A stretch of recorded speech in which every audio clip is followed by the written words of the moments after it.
ओम नमः शिवाय। हर हर महादेव। सावन का महीना शिव भक्तों के लिए बहुत ही खास होता है।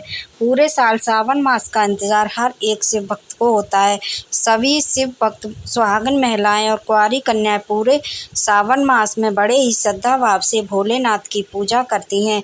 तो प्रतिदिन पूरे सावन मास में भोलेनाथ की सबसे सरल पूजा विधि आज की इस वीडियो में मैं आपको बताने जा रही हूँ। साथ ही जानेंगी कि पार्थिव शिवलिंग का विसर्जन कैसे करें, पार्थिव शिवलिंग का निर्माण कैसे करें, क्या प्रतिदिन शिवलिंग का निर्माण और प्रतिदिन विसर्जन करना अनिवार्य होता है, साथ ही प्रतिदिन के पार्थिव शिवलिंग के लिए पूजा सामग्री क्या होती है।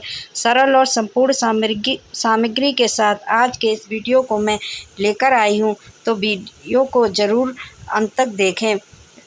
देखिए, सावन में पार्थिव शिवलिंग का पूजन का विशेष महत्व होता है और पार्थिव शिवलिंग बनाने के लिए आप अपने घर में किसी भी फूल पत्ती वाले गमले की मिट्टी ले सकते हैं या इसके अलावा बेलपत्र या समी के वृक्ष के गमले की मिट्टी का प्रयोग भी कर सकते हैं। बस ध्यान रखें कि तुलसी और आंवले के गमले की मिट्टी का उपयोग नहीं करना चाहिए।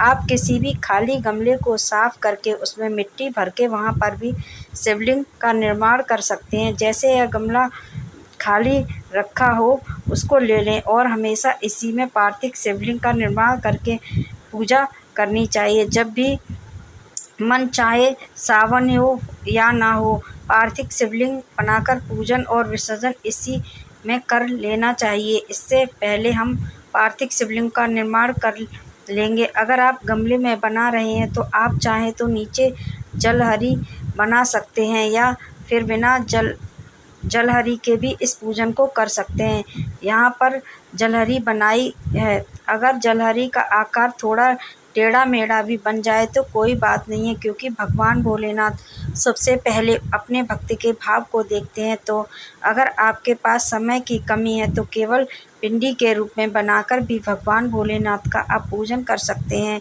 बस खुश होकर पूजन कीजिए। भोलेनाथ सावन में बहुत ज़्यादा प्रसन्न मुद्रा में होते हैं, तो केवल एक लोटा जल से भी प्रसन्न हो जाते हैं। वे हमारी सभी मनोकामनाएं पूर्ण करते हैं। तो अगर आप बाहर कहीं मंदिर में पूजा करने के लिए जा सकते हैं तो प्रतिदिन इसी तरह से पार्थिव शिवलिंग का निर्माण करके पूजन जरूर कीजिए। और देखिए, पार्थिव शिवलिंग का निर्माण हमेशा दोनों हाथों की हथेलियों को स्पर्श देकर करना चाहिए। शास्त्र कहते हैं कि हाथों में मिट्टी का स्पर्श करने से हमारी हथेलियों की नकारात्मक रेखाएं शांत होती हैं और शुभ रेखाएं प्रबल होती हैं।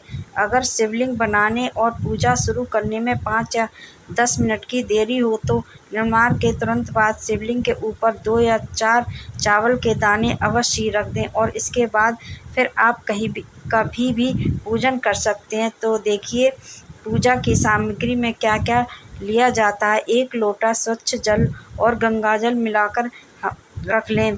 ध्यान रखें कि तांबे के लोटे का ही प्रयोग करें। साथ ही में गाय का कच्चा दूध भी आप ले सकते हैं या फिर थैली वाला जो दूध आता है वह भी ले सकते हैं। साथ ही में कलावा लेना चाहिए। पीला वाला चंदन रोली पूजा में रखने के लिए दक्षिणा स्वरूप में कुछ सिक्के आप ले सकते हैं। साथ ही में अक्षत हमें लेनी चाहिए। चावल का दाना टूटा हुआ ना हो, इस बात का ध्यान रखिए। और तिल लेनी है।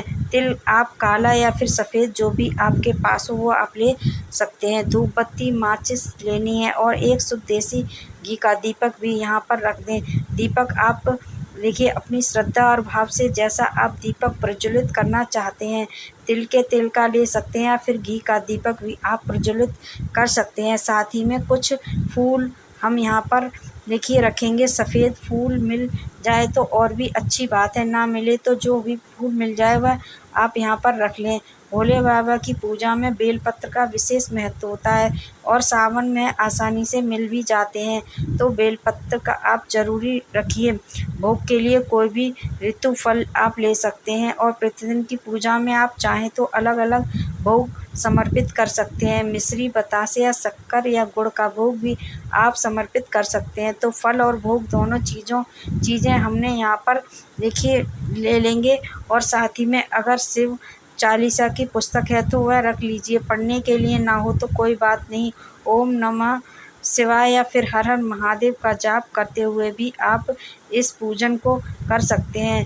तो देखिए सबसे पहले अक्षत का आसन देकर एक दीपक रखकर हम प्रज्वलित कर देंगे। अक्षत या फिर आप तिल का आसन दे सकते हैं, फूलों का आसन भी आप दे सकते हैं।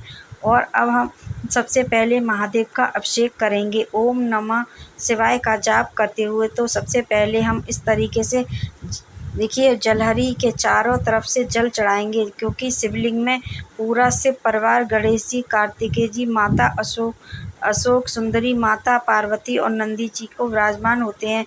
तो इस प्रकार से देखिए जल से अभिषेक कर लेंगे और इसके बाद में हम दूध से अभिषेक करेंगे। आप चाहें तो पंचामृत से भी अभिषेक कर सकते हैं। और एक बार फिर से हम देखिए इसमें जल चढ़ाएंगे, क्योंकि भोलेनाथ की पूजा में 3 बार अभिषेक किया जाता है। और अब वस्त्र के स्वरूप में बड़े ही प्रेम पूर्वक कलावा समर्पित करना चाहिए और हम भोले बाबा का श्रृंगार करते हैं। तो इस प्रकार से चंदन से त्रिपुंड का तिलक हम यहाँ पर बनाएंगे। तो बिल्कुल ही हल्के हाथों से ही प्रेम पूर्वक तिलक लगाएं, क्योंकि मिट्टी गीली होती है, इसीलिए बहुत ही आराम से तिलक लगाएं। जलहरी पर भी लाल और पीले चंदन से सुंदर सजावट कर लें और अक्षत समर्पित करें। साथ ही में तिल भी यहाँ पर समर्पित कर दें।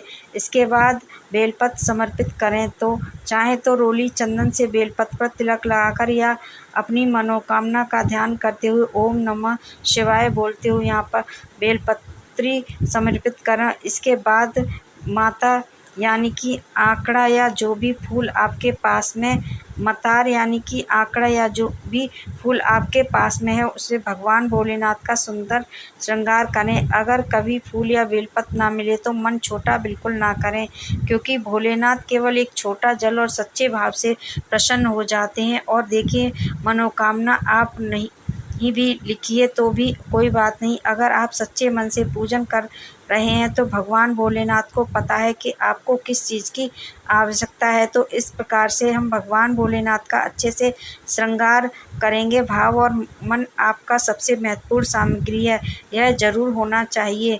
और हम बड़े ही प्रेम भाव के साथ भोले बाबा को भोग समर्पित करते हैं। ऋतुफल आपको मिल जाए तो आप यहाँ पर समर्पित कर सकते हैं। साथ ही में बतासा, मिश्री, शक्कर, गुड़ किसी भी वस्तु का आप प्रेम भाव के साथ भोग समर्पित कर सकते हैं। और जल भी हम यहाँ पर भोग के रूप में समर्पित कर देंगे। और अपने दोनों हाथों को जोड़कर भगवान से भोग ग्रहण करने के लिए निवेदन करें। और हम धूप दीपक भी जलाएंगे। जलहरी के पास में देखिए थोड़ा सा रोली या चंदन से इस अच्छी सी सजावट कर दें। तो आप पहले ही कर सकते हैं। देखिए सबसे पहले भूल गए तो इस टाइम पर कर दीजिए, जब आप पहले भूल जाएं तो बाद में भी कर सकते हैं। जिस समय पर आप तिलक करेंगे ना, उसी समय पर यहाँ पर आप अच्छे तरीके से कोई भी डिज़ाइन बना सकते हैं। अगर आपके पास में समय है तो नहीं तो भी कोई बात नहीं, सिंपल तरीके से भी आप इस पूजन को कर सकते हैं। और देखिए भोलेनाथ का श्रृंगार करने के बाद वह बहुत ही सुंदर लगते हैं। संसार के हर व्यक्ति से, हर वस्तु से ज़्यादा सुंदर आज के दिन भोले बाबा लग रहे होते हैं। तो आप सब भी देखिए कमेंट करके मुझे बताइए आपको हमारा यह श्रृंगार और विधि कैसी लगी। हर हर महादेव, फिर ओम नमः शिवाय ज़रूर ही लिखिए। साथ ही में अपनी श्रद्धा और भक्ति के अनुसार कुछ दक्षिणा ज़रूर ही समर्पित करें। चाहे तो एक सिक्का भी आप प्रतिदिन समर्पित कर सकते हैं। और जब सारे सिक्के इकट्ठे हो जाएं, यानी कि जब सावन का समापन होगा, तब इन सिक्कों को ले जाकर आप किसी भी शिव मंदिर में जाकर दान पेटी में डाल सकते हैं। ठीक है। और इसके बाद अपने सीधे हाथ में थोड़े से फूल या फिर अक्षत लेकर हम पाठ कर लेंगे। तो चाहे तो शिव चालीसा का पाठ कर सकते हैं। अपने मोबाइल में भी शिव चालीसा को चला सकते हैं या सुन सकते हैं। कुछ भी ना करना चाहे तो कम से कम 10 मिनट ओम नमः शिवाय या फिर हर हर महादेव या फिर महामृत्युंजय मंत्र का जाप ज़रूर कीजिए। 10 मिनट का समय भोले बाबा के साथ ज़रूर बिताइए। संसार के लिए पूरा 24 घंटा देते हैं। 10 मिनट भोले बाबा के साथ बिताए, आपके सारे कष्ट दूर हो जाएंगे। और आरती करेंगे, जो पहले से दीपक हमने यहाँ पर प्रज्वलित किया उसमें भी आरती कर सकते हैं। आप चाहें तो अलग से कपूर प्रज्वलित करके उससे भी आरती कर सकते हैं। तो बड़े ही प्रेम पूर्वक फूलिंग कपूर गौरम करुणावतारम संसार सारम भुजेन्द्रहारम सदा वसंतम हृदयारविंदे भवन भवानी सहितम नमामि। इस तरह से आप आरती गाते हुए बड़े ही प्रेम और श्रद्धा पूर्वक आप भगवान भोलेनाथ की आरती को संपन्न करें। आरती करने के बाद में हम आजमनी कर लेंगे। 3 बार दीपक के चारों तरफ से आप आमजनी कर लेंगे और जल को छोड़ते हुए हम आमजनी को संपन्न करेंगे। अपने दोनों हाथों को जोड़कर पूजा में रही कमियों के लिए क्षमा याचना करेंगे। प्रभु से कहेंगे कि हे प्रभु, पूजा करने में यदि कोई गलती हो गई तो चूक हो गई हो तो भगवान भोलेनाथ मुझे क्षमा कीजिए। जाने अनजाने में कुछ भी गलती हुई हो तो क्षमा कीजिए। और इसके बाद प्रार्थना करें अपनी मनोकामना पूर्ति के लिए। जो भी आपकी मनोकामना है वह भगवान भोलेनाथ के सामने ज़रूर ही बोलें। तो इस प्रकार से हमारी पूजा संपन्न हो जाएगी। इसके बाद में विसर्जन हम तब करेंगे जब हमारा यह दीपक शांत हो जाएगा। तो देखिए, भोग प्रसादी समर्पित किया जाता है। शिवलिंग के ऊपर में जो भी कुछ भी आपने चढ़ाया और प्रसाद नहीं खाया जाता, लेकिन जो आपने प्लेट में समर्पित किया था, भोग में समर्पित किया था, वह प्रसाद पूरे परिवार के साथ ग्रहण करना चाहिए। और इसके बाद में शिवलिंग के ऊपर से ही भोलेनाथ के ऊपर में ही इस प्रकार से देखिए जल समर्पित करना चाहिए और आप